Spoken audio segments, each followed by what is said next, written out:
नमस्कार, हमारे IGNOU audio books channel पर आपका स्वागत है। इंदिरा गांधी राष्ट्रीय मुक्त विश्वविद्यालय, school of engineering and technology, SOET, bachelor of science, applied science energy, BSc AEY, semester I, BHD AE 182 Hindi भाषा और संप्रेषण, खंड 1 हिंदी भाषा और संप्रेषण I, इकाई 1 हिंदी भाषा का विकास, 1.0 उद्देश्य। इस इकाई को पढ़ने के बाद भाषा का अर्थ और उसकी परिभाषा जान सकेंगे, भाषा के स्वरूप और उसकी प्रकृति को समझ सकेंगे, भाषा के विविध रूपों के बारे में समझ सकेंगे और हिंदी भाषा के विकास के बारे में जानकारी प्राप्त कर सकेंगे। 1.1 प्रस्तावना। भाषा मानव जाति को मिला एक ऐसा वरदान है जिसके बिना मानव सभ्यता का विकास नहीं हो सकता। भाषा हमारे विचारों, भावों, संस्कारों, रीति रिवाजों, प्रार्थना और ध्यान, सपनों में, संबंधों और संचार में सभी जगह विद्यमान है। संचार साधन और ज्ञान भंडार होने के बावजूद ये चिंतन मनन का साधन है और प्रसन्नता का स्रोत है। भाषा अतिरिक्त ऊर्जा बिखेरती है, दूसरों में जोश पैदा करती है, एक व्यक्ति से दूसरे व्यक्ति अथवा एक पीढ़ी से दूसरी पीढ़ी को ज्ञान का अंतरण करती है। भाषा मानव संबंधों को जोड़ती भी है और तोड़ती है। भाषा के बिना मनुष्य मात्र एक मूक प्राणी रह जाता है। इससे हम अपनी बात और मंतव्य का संप्रेषण दूसरों तक कर पाते हैं और इसी कारण हम अन्य प्राणियों से अलग हो जाते हैं। भाषा सर्वव्यापी है, किंतु कई बार यह न केवल भाषाविदों के लिए गंभीर वस्तु होती है, वरन दार्शनिकों, तर्कशास्त्रियों, मनोविज्ञानियों, विज्ञानियों, साहित्यिक आलोचकों आदि के लिए भी होती है। वस्तुतः भाषा एक बहुत ही जटिल मानव वस्तु है, इसलिए ये जानना आवश्यक है कि भाषा क्या है और इसका स्वरूप और प्रकृति क्या है। इसी के साथ हिंदी भाषा के स्वरूप और इसके विकास के परिप्रेक्ष्य के बारे में जानकारी होना भी आवश्यक है। 1.2 भाषा का अर्थ और परिभाषा। किसी भी वस्तु की परिभाषा उस वस्तु की अपनी प्रकृति और उसके अपने प्रयोजन पर आधारित होती है। भाषा की परिभाषा पर विचार करते हुए यह बात ध्यान में रखना आवश्यक है कि भाषा केवल अपनी संरचना और प्रकृति में जटिल नहीं होती, वरन अपने प्रयोजन में भी बहुमुखी होती है। यदि वो हमारी चिंतन प्रक्रिया का आधार है तो हमारी संप्रेषण प्रक्रिया का साधन भी है। इससे हमारे मानसिक व्यापार के साथ साथ हमारा सामाजिक व्यापार भी होता है। इसी प्रकार संरचना के स्तर पर जहां भाषा अपनी विभिन्न इकाइयों का संश्लिष्ट रूप ग्रहण करती है, वहां वह उन सामाजिक स्थितियों से भी संबंध स्थापित करती है जिनमें वह प्रयुक्त होती है। इसी कारण विभिन्न विद्वानों ने इसे विभिन्न रूपों में देखने और परिभाषित करने का प्रयास किया है। भाषा की संकल्पना और उसके स्वरूप को स्पष्ट करते हुए कई विद्वानों ने अपनी परिभाषाएं दी हैं, किंतु प्रकार की दृष्टि से कोई सर्वमान्य और पर्याप्त सिद्ध परिभाषा की रचना नहीं हो पाई है। इनमें से कुछ इस प्रकार हैं। हेनरी स्वीट ने ध्वन्यात्मक शब्दों द्वारा विचारों के प्रकटीकरण को भाषा कहा है। बाबूराम सक्सेना के मतानुसार जिन ध्वनि चिन्हों द्वारा मनुष्य परस्पर विचार विनिमय करता है, उसके समष्टि रूप को भाषा कहते हैं। बेंद्रे का कथन है कि भाषा मनुष्यों के बीच संचार व्यवहार के माध्यम के रूप में एक प्रतीक व्यवस्था है। इन परिभाषाओं से भाषा को ध्वनि के साथ जोड़ा गया है और उसमें भाषा को एक महत्वपूर्ण माध्यम के रूप में माना गया है। विद्वान द्वय ब्लॉक एवं ट्रैगर की परिभाषा काफी सीमा तक सार्थक और अधिक मान्य मानी गई है। उनके अनुसार भाषा यादृच्छिक ध्वनि प्रतीकों की व्यवस्था है, जिसके द्वारा समाज अपने विचार का आदान प्रदान करता है। इस परिभाषा में ब्लॉक एवं ट्रैगर ने ध्वनि प्रतीक, उनकी यादृच्छिकता, उनकी व्यवस्था और समाज जैसे 4 पक्षों का उल्लेख किया है। उपर्युक्त परिभाषाओं से ये स्पष्ट होता है कि भाषा ध्वनिमूलक, सार्थक और यादृच्छिक व्यवस्था है जिसके द्वारा मानव समाज अपने भाषा भाषी समाज से अपने भावों और विचारों का पारस्परिक आदान प्रदान करता है। यह व्यवस्था ध्वनियों तथा अर्थमूलक तत्वों के योग से संबद्ध है जो विचार विमर्श के लिए सार्थक भूमिका निभाती है।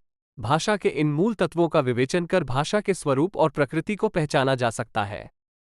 1.3 भाषा का स्वरूप और प्रकृति। भाषा को यादृच्छिक ध्वनि प्रतीकों की व्यवस्था माना गया है, जो समाज में आपस में विचार विनिमय के लिए प्रयुक्त होती है। वास्तव में भाषा प्रतीकात्मक होती है और इसका कार्य संप्रेषण करना होता है।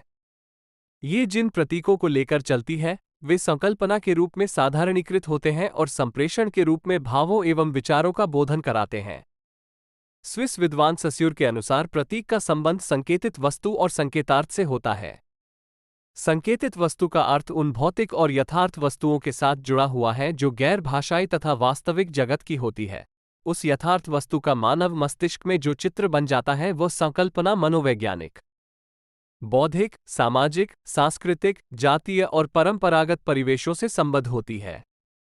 प्रतीक से अभिप्राय यह है कि प्रतीक ध्वनियों का सार्थक और स्वतंत्र समूह है और प्रतीक के रूप में गृहीत शब्द या वाक्य की संकल्पना उन सभी वस्तुओं या भावों की सामान्यीकृत मानसिक यथार्थता होती है जो निर्दिष्ट वस्तुओं या भावों को अपने भीतर समेट लेती है। इसे भाषिक प्रतीक कहा जाता है। उदाहरण के लिए हमारे सामने यथार्थ वस्तु पेड़ है, जिसके रूपाकार की संकल्पना मानव मस्तिष्क में बैठ गई है और ए ध्वनियों के संयोजन से यह भाषिक प्रतीक बन गया है। पेड़ कई प्रकार के होते हैं, छोटा पेड़, बड़ा पेड़, नीम का पेड़, आम का पेड़ आदि, किंतु उस शब्द पेड़ के रूप में जो संकल्पना पैदा होती है वह एक है और यह भी साधारणीकृत होती है, अतः इसमें वस्तु की अपनी विशिष्टता का लोप हो जाता है। यदि किसी विशेष पेड़ की संकल्पना को लाना होगा तो उसके साथ विशेषण लगाना होगा, जैसे वह पेड़ देखो, यह नीम का पेड़ है, ये छोटा सा पेड़ है। ध्यान में रहे कि ये भाषिक प्रतीक मूल रूप में ध्यानपरक होते हैं किंतु बाद में लिपिबद्ध हो जाते हैं। संकेतित वस्तु और प्रतीक का संबंध मानसिक रूप से माना जाता है क्योंकि यह वक्ता और श्रोता के मस्तिष्क में संकल्पना के साथ रहता है, लेकिन प्रतीक और यथार्थ वस्तु बीच जो संकल्पनात्मक संबंध रहता है वह नैसर्गिक या प्राकृतिक न होकर यादृच्छिक होता है। इसलिए विभिन्न भाषाओं में विभिन्न शब्दों का प्रयोग होता है। उदाहरण के लिए हिंदी का शब्द घोड़ा, संस्कृत में शब्द अश्व, अंग्रेजी में हॉर्स, चीनी में माँ, रूसी में कोन्य और फ्रेंच में शेवल कहलाता है। इसी प्रकार पशु शब्द यदि हिंदी में जानवर का बोधक है तो मलयालम में वह गाय का। इस प्रकार यथार्थ वस्तु, संकल्पना और प्रतीक का संबंध अनिवार्य रूप से स्थानवाची, कालवाची, सामाजिक, सांस्कृतिक, मनोवैज्ञानिक, ऐतिहासिक कई रूपों में दिखाई देता है। इससे अपने अपने परिवेश में अर्थ भी बदल जाते हैं। कभी कभी यथार्थ वस्तु नहीं भी होती है और संकल्पना भी प्रतीक का रूप धारण कर लेती है, जैसे स्वर्ग, नरक, अमृत आदि प्रतीक परंपरागत संस्कार, सापेक्ष या समाज संदर्भित होते हैं और इनकी अपनी मानसिक संकल्पना बनी रहती है। संकेतित वस्तु संकेतार्थ और प्रतीक के संबंधों के आधार पर कहा जा सकता है कि भाषिक प्रतीक कथ्य और अभिव्यक्ति की समन्वित इकाई है। इसमें इन दोनों पक्षों का होना अनिवार्य है, अर्थात यदि कथ्य और अभिव्यक्ति नहीं है और यदि अभिव्यक्ति है किंतु कथ्य नहीं तो उसे प्रतीक की संज्ञा नहीं दी जा सकती। जब हम प्रतीक के रूप में कमल शब्द का उच्चारण करते हैं तो श्रोता के मन में तत्काल उसका काव्य उमड़ कर आता है, अर्थात कमल का रूप और गुण हमारे मस्तिष्क में आ जाते हैं, लेकिन ये जरूरी नहीं कि नीरज या पंकज शब्द की अभिव्यक्ति करने से श्रोता उसके कथ्य को पकड़ पाए। इस स्थिति में यह कहा जा सकता है कि कथ्य और अभिव्यक्ति के आंतरिक संबंधों के कारण ओता के लिए कमल शब्द प्रतीकवत सिद्ध है किंतु नीरज या पंकज कथ्य पक्ष के अभाव के कारण उसके लिए असिद्ध है। अतः कथ्य और अभिव्यक्ति का प्रतीक में अटूट संबंध है। इसी संबंध के कारण प्रतीक अपने आप में सिद्ध है, लेकिन व्यक्ति विशेष या समाज विशेष के लिए असिद्ध हो सकता है। कथ्य के स्तर पर अर्थ के कई आयाम होते हैं: बोधात्मक, संरचनात्मक, सामाजिक और सांस्थानिक। एक ही प्रतीक में कम से कम एक या दो अर्थ मिल जाते हैं। जल्स और नीरज दोनों का बोधात्मक अर्थ कमल का फूल है, लेकिन उससे जो अन्य अर्थ निकलता है वह विषय वासनाओं से अप्रभावित व्यक्ति का संकेत करता है। इस प्रकार एक या एक से अधिक कथ्य एवं अर्थ जहां एक ही अभिव्यक्ति में मिल जाते हैं तो वहीं दो या तीन अभिव्यक्तियों एक ही अर्थ या कथ्य पाया जाता है। वस्तुतः कथ्य और अभिव्यक्ति में जो अटूट संबंध है उसमें लचीलापन भी है। इसी कारण हर भाषा में अनेकार्थी अथवा संदिग्धार्थी और पर्यायवाची शब्द या वाक्य मिल जाते हैं। क. मोहन ने मोटे लड़के को पीटा है। ख. मोहन ने जिस लड़के को पीटा वह मोटा है। ग. मोहन ने उस लड़के को पीटा जो मोटा है। इन तीनों अभिव्यक्तियों ने एक ही अर्थ का प्रतिपादन किया है। इसी प्रकार शब्द के धरातल पर उसे सोना महंगा पड़ा और मोहन ने उस दिन मन भर मिठाई खाई। वाक्यों में सोना तथा मन अभिव्यक्ति के स्तर पर एक है, किंतु कथ्य के स्तर पर दो हैं। सोना शब्द स्वर्ण और निद्रा दो अर्थ देता है और मन वजन 40 किलो और जी दिल के अर्थ देता है। वाक्य के धरातल पर मैंने पाजामा पहनते हुए मोहन को देखा के अभिव्यक्ति के स्तर पर दो अर्थ हो सकते हैं। उदाहरण के लिए क. मैं पाजामा पहन रहा था, मैंने मोहन को देखा। ख. मैंने जब मोहन को देखा, मोहन पाजामा पहन रहा था। प्रतीकों की व्यवस्था। ये भी ध्यान में रहे कि कोई भी भाषा प्रतीकों की केवल लड़ी या समूह नहीं होती वरन उसकी व्यवस्था होती है। उदाहरण के लिए हिंदी में राम मोहन को पीटता है वाक्य में राम कर्ता के रूप में पहले आता है, बाद में मोहन कर्म के रूप में और फिर क्रिया पीटता है आती है। इस प्रकार हिंदी की मूल आंतरिक व्यवस्था कर्ता कर्म क्रिया है। राम सेब खाता है। हर भाषा की अपनी व्यवस्था होती है। अंग्रेजी की व्यवस्था है कर्ता क्रिया कर्म, रामा ईट्स एन एप्पल। इस प्रकार प्रतीकों की आंतरिक व्यवस्था भाषा है। इन भाषिक प्रतीकों की व्यवस्था अपनी प्रकृति में संरचनात्मक होती है जो भाषा के रूप में प्रतिफलित होती है।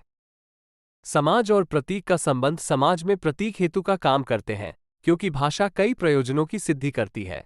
समाज से अभिप्राय उस भाषा भाषी समुदाय से है, जिसके अपने सामाजिक स्तर होते हैं, सांस्कृतिक रीति रिवाज और परंपराएं होती हैं। ये समाज अपनी भाषा में कार्य व्यापार करता है। वो भाषा के सहारे ही सोचता है, विचार विमर्श करता है। इसमें समाज के सामाजिक, सांस्कृतिक, परंपरागत, मनोवैज्ञानिक, ऐतिहासिक, भौगोलिक, प्रयोजनपरक आदि विभिन्न परिवेश या संदर्भ जुड़े होते हैं। हमारे सामाजिक और पारिवारिक संबंधों की जानकारी के साथ साथ वक्ता श्रोता के अंतर्वैयक्तिक संबंधों की जानकारी भी मिलती है। उदाहरण के लिए मध्यम पुरुष सर्वनाम के तू, तुम और आप के अपने सामाजिक संदर्भ है। सांस्कृतिक परिवेश में पुष्प, कलश, अक्षत आदि में शब्दों का जो प्रयोग होता है, उनके स्थान पर फूल, लोटा, चावल आदि शब्दों या पर्यायों का प्रयोग वर्जित माना जाता है। इस प्रकार भाषा का मुख्य प्रकार संप्रेषण है जो अपनी संरचनात्मक व्यवस्था में सामाजिक परिवेश। भाषा को कथ्य, अर्थ और अभिव्यक्ति, ध्वनि दोनों के धरातल पर देखा जाता है। दूसरे शब्दों में कथ्य और अभिव्यक्ति के संबंधों को जानना या समझना भाषा का विश्लेषण करना है। लेकिन वक्ता के भीतर जो व्याकरण अव्यक्त रूप में होता है वह संदर्भ में बाहर नहीं होता वरन उसमें उसके प्रयोग संबंधी नियमों की भी पकड़ होती है। ये भाषिक क्षमता उच्चारण अथवा लेखन के माध्यम से व्यवहार में आने पर विभिन्न भाषिक कौशलों अर्थात बोलना, सुनना और पढ़ना लिखना के रूप में कार्यान्वित होती है। इस प्रकार भाषिक कौशलों का विकास व्यक्ति की भाषिक क्षमता और उसके व्यावहारिक रूपों में होता है। 1.4 भाषा के विविध रूप। भौगोलिक, ऐतिहासिक, प्रयोगात्मक, प्रयोजनपरक आदि विभिन्न आधारों पर भाषा के विविध रूप दिखाई देते हैं। 1.4.1 भौगोलिक या क्षेत्रीयता के आधार पर अनफेयर आल्च डिओक्ट क सामाजिक, क्षेत्रीय और पर्यावरणीय संदर्भों का व्यक्ति की भाषा पर प्रत्यक्ष एवं दूरगामी प्रभाव पड़ता है। इसी कारण हर व्यक्ति की अपनी व्यक्ति बोली होती है। हॉकेट के शब्दों में किसी निश्चित समय पर व्यक्ति विशेष का समूचा वाक व्यवहार उसकी व्यक्ति बोली है। यह व्यक्ति बोली शाब्दिक और व्याकरणिक व्यक्तिपरकता के कारण ही संभव होती है। स्थानीय बोली, लोकल डायलेक्ट। बहुत सी व्यक्ति बोलियां मिलकर एक स्थानीय बोली बनती है जिनमें ध्वनि, रूप, वाक्य एवं अर्थ के स्तर पर पारस्परिक बोधगम्यता होती है। ये किसी छोटे स्तर पर बोली जाती है जिनमें व्यक्ति बोलियों का समाविष्ट रूप होता है। उपबोली, सब डायलेक्ट। एकाधिक स्थानीय बोलियां मिलकर एक उपबोली बनती हैं, जैसे भोजपुरी की छपरिया, खखार, शाहवारी, गोरखपुरी, नागपुरिया आदि अनेक उपबोलियां हैं। बोली, डायलेक्ट। एकाधिक उपबोलियां मिलकर एक बोली बनती है जिसे विभाषा भी कहा जाता है। हालांकि कुछ विद्वानों ने कुछ बोलियों के उपवर्ग को उपभाषा कहा है, जैसे बिहारी उपभाषा में भोजपुरी, मैथिली और मगही बोलियों का वर्ग है। उपभाषा, सब लैंग्वेज। कुछ विद्वानों ने कुछ बोलियों के उपवर्ग को उपभाषा कहा है, जैसे बिहारी उपभाषा में भोजपुरी, मैथिली और मगही बोलियों का एक वर्ग है, लेकिन यह वर्गीकरण भ्रामक और गलत है। इसमें व्याकरणिक समानता और परस्पर बोधगम्यता तो काफी हद तक मिल सकती है, किंतु जातीय अस्मिता के कारण इनमें भिन्नता है। अतः हिंदी को बिहारी, राजस्थानी आदि उपभाषाओं से अलग रखना सही नहीं है। भाषा, लैंग्वेज। 1.4.2 भाषा का क्षेत्र व्यापक होता है जिसमें एकाधिक बोलियां अथवा उपभाषाएं मिलकर एक भाषा बनाती है।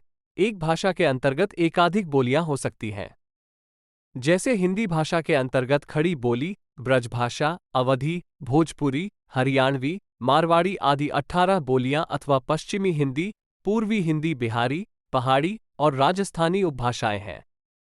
भाषा में ऐतिहासिकता, जीवंतता, स्वायत्ता और मानकता 4 गुण पाए जाते हैं। ऐतिहासिकता से अभिप्राय उनकी परंपरा और विकास से है।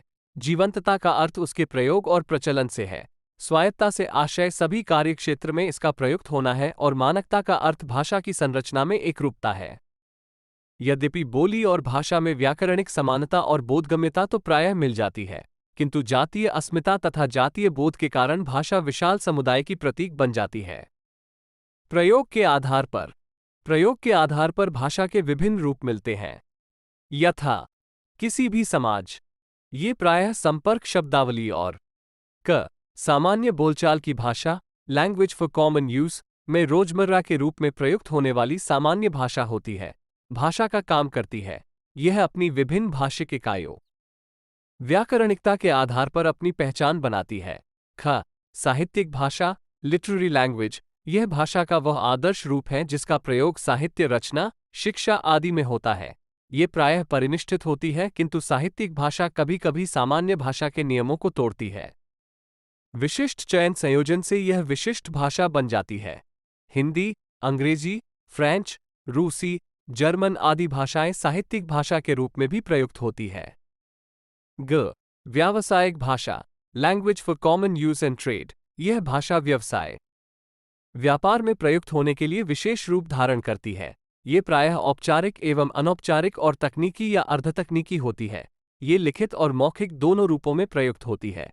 इसकी व्यवसाय या व्यापार संबंधी अपनी विशिष्ट शब्दावली और संरचना होती है। घ कार्यालयी भाषा, ऑफिशियल यूज, इस भाषा का प्रयोग कार्यालयों, निकायों, कंपनियों, प्रशासन आदि में होता है। ये सामान्य भाषा पर आधारित तो होती है, लेकिन शब्दावली तथा संरचना में अंतर मिल सकता है। ये तकनीकी या अर्धतकनीकी होती है, इसीलिए ये प्रायः औपचारिक शैली में लिखी जाती है। इसके मौखिक रूप के स्थान पर लिखित रूप का अधिक प्रयोग होता है। अंग राजभाषा, ऑफिशियल लैंग्वेज, ये सरकार और जनता के बीच प्रयुक्त होने वाली भाषा है। ये प्रायः परिनिष्ठित और मानक होती है। ये देश में अधिक बोले जाने वाली भाषा होती है। इसमें विषयानुसार शब्दावली और संरचना का प्रयोग होता है। इसका प्रयोग प्रायः सरकारी मंत्रालयों, कार्यालयों, कंपनियों, नियमों, निकायों, संसद आदि में होता है, ताकि जनता के साथ संबंध बनाया जा सके। इसे सर्वजन सर्वकार्य सुलभ बनाने के लिए इसकी शब्दावली में उपयुक्त चयन करने की भी सुविधा रहती है। देश में प्रयुक्त अन्य भाषाओं की अपेक्षा इसका प्रायः प्रमुख स्थान रहता है। भारत की राजभाषा हिंदी है। च राष्ट्रभाषा, नेशनल लैंग्वेज, राष्ट्र की प्रतिष्ठा का प्रतीक राष्ट्रभाषा होती है। इसे राष्ट्रीय स्तर पर गौरव में स्थान प्राप्त होता है, जो राष्ट्रीय ध्वज और राष्ट्रीय गान का होता है।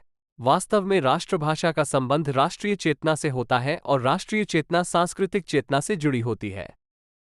इसमें अपने देश की महान परंपरा और सामाजिक सांस्कृतिक अस्मिता जागृत होती है। राष्ट्रभाषा राजभाषा हो सकती है, लेकिन राजभाषा राष्ट्रभाषा भी हो, यह आवश्यक नहीं। भारत में अधिकतर भाषाओं का गौरव में इतिहास रहा है, इसलिए बहुभाषी भारत में इनको राष्ट्रभाषा कहा जा सकता है।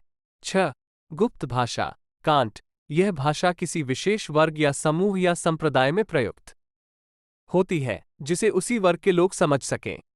इसे वर्ग भाषा या चोर भाषा, रोजे, भी कहते हैं। इसकी सीमा भौगोलिक नहीं होती। वस्तुतः ये भाषा सेना, डकैतों या चोरों द्वारा प्रयुक्त होती है। इसे कूट भाषा, कोड लैंग्वेज भी कह सकते हैं, जो गोपनीय और मनोरंजन के लिए प्रयुक्त होती है। यह वस्तुतः अंतरंग वर्ग की भाषा है। ज मृत भाषा, डेड लैंग्वेज, जिस भाषा का प्रयोग भूतकाल में जीवंत भाषा के रूप में होता रहा हो, जिसका विपुल साहित्य भंडार भी हो और जिसका प्रयोग राजकाज में भी हुआ हो, किंतु वर्तमान काल में यदि जिसका व्यवहार सामाजिक दृष्टि से हो रहा हो अथवा उसका प्रयोग बहुत ही सीमित हो गया हो, तो उसे मृत भाषा कहते हैं। वर्तमान में इस भाषा का अस्तित्व परंपरा, धर्म, संस्कृति को सुरक्षित रखने की दृष्टि से होता है। यह एक प्रकार से पुस्तकालय भाषा का रूप ले लेती है। ग्रीक, लैटिन, संस्कृत आदि भाषाओं का कभी अत्यधिक प्रयोग होता था, किंतु अब इनका प्रयोग अतिसीमित संदर्भों में हो रहा है। 1.4.3 निर्माण के आधार पर सहज भाषा, सामान्य बोलचाल की भाषाएं, जिनका उद्भव प्राकृतिक और सहज रूप में हुआ है, जैसे हिंदी, अंग्रेजी, जर्मन। कृत्रिम भाषा, विभिन्न भाषाओं के बीच सार्वभौमिक रूपों को लेकर अंतर्राष्ट्रीय संप्रेषण की दृष्टि से कृत्रिम भाषा के निर्माण कार्य का प्रयास हुआ। जैसे एस्पेरंतो, इंडो, इसका उद्देश्य विभिन्न भाषा भाषी लोगों को परस्पर लाकर भाषिक आदान प्रदान की सुविधा देना था। कृत्रिम भाषा के दो उपभेद हैं। 1.4.4 सामान्य कृत्रिम भाषा, सामान्य बोलचाल में प्रयुक्त करने के लिए बनाई गई भाषा जैसे एस्पर्तो भाषा। योजक चिन्ह डॉट, गुप्त कृत्रिम भाषा, किसी विशिष्ट प्रयोजन के लिए बनाई गई भाषा। सेना, दलालों, डाकुओं आदि की भाषा। मानकता के आधार पर, मानक या परिनिष्ठित भाषा, स्टैंडर्ड लैंग्वेज, जो व्याकरण सम्मत तथा प्रयोग सम्मत हो। ध्वनि, शब्द, वाक्य आदि में व्याकरण सम्मत होने के साथ साथ एकरूपता और लोक स्वीकृति हो, जैसे मुझे घर जाना है। मानकेतर भाषा, नॉन स्टैंडर्ड लैंग्वेज, जो प्रयोग सम्मत हो, जिसमें लोक स्वीकृति हो किंतु व्याकरण सम्मत ना हो, जैसे मैंने घर जाना है। अमानक भाषा, जो व्याकरण सम्मत और एकरूपी न हो तथा उसे लोक स्वीकृति भी प्राप्त न हो, यथा मेरे को जाना है। उपभाषा, स्लैंग, यह भाषा व्यवहार में अनौपचारिकता का अतिशयवादी रूप है जो प्रायः अशिक्षित या अर्धशिक्षित वर्ग के लोगों में चलती है। इसमें तत्वों के साथ साथ अशिष्ट एवं अग्राह्य रूपों तथा स्थानीय बोलचाल के ठेठ और अश्लील शब्दों का भी प्रयोग धड़ल्ले से होता है। 1.4.5 प्रकार के आधार पर संपूरक भाषा, निजी ज्ञान की वृद्धि के लिए द्वितीय भाषा प्रयोग करना सीखना। ये पुस्तकालय भाषा होती है जिसका सक्रिय प्रयोग नहीं होता। राजनयिकों आदि द्वारा सीमित प्रयोग के लिए भी यह भाषा सीखी जाती है। परिपूरक भाषा, सामाजिक प्रयोजनों की पूर्ति के लिए समुदाय में प्रचलित दूसरी भाषा को जानना आवश्यक है। मातृभाषा के साथ साथ सामाजिक स्तर पर परिपूरक के रूप में प्रयुक्त भाषा, जैसे भारत में हिंदी या अपनी मातृभाषा के साथ अंग्रेजी। सहायक भाषा, व्यक्ति अपने समुदाय में दूसरी भाषा का ज्ञान अपने ज्ञान की सहायक भाषा के रूप में करता है। जैसे हिंदी और संस्कृत, हिंदी का प्रयोग करते हुए व्यक्ति को कभी संस्कृत की भी सहायता लेनी पड़ती है। समतुल्य भाषा, जब कोई व्यक्ति दूसरी भाषा में भी समतुल्य ज्ञान प्राप्त कर धीरे धीरे उस भाषा का भी उन सभी सामाजिक संदर्भों में प्रयोग करने लगे जिनमें वह मातृभाषा का करता रहा है, उनके लिए समतुल्य भाषा हो गई है। इसमें दोनों भाषाओं पर समान अधिकार की अपेक्षा होती है। जैसे भारत में हिंदीतर भाषी अपनी मातृभाषा के स्थान पर हिंदी का प्रयोग करने लगते हैं। इसलिए अमेरिका में विभिन्न देशों के बसे लोग अपनी अपनी मातृभाषा छोड़कर अंग्रेजी का प्रयोग करने लगे हैं। 1.4.6 ऐतिहासिकता के आधार पर मूल या उद्गम भाषा। मूल या उद्गम भाषा, भाषा का वह प्राथमिक स्वरूप है जो स्वयं किसी से प्रसूत नहीं होता वरन वह अन्य भाषाओं को प्रसूत करता है, अर्थात जिससे अन्य भाषाएं निकली। हाँ, जैसे भारोपीय भाषा। योजक चिन्ह डॉट, प्राचीन भाषा जो प्राचीन काल में प्रयुक्त हुई हो, जैसे Sanskrit, Greek, Latin, Hebrew, Tamil. मध्यकालीन भाषा, जिनका प्रयोग मध्यकाल में हुआ हो। भारतीय संदर्भ में पाली, प्राकृत।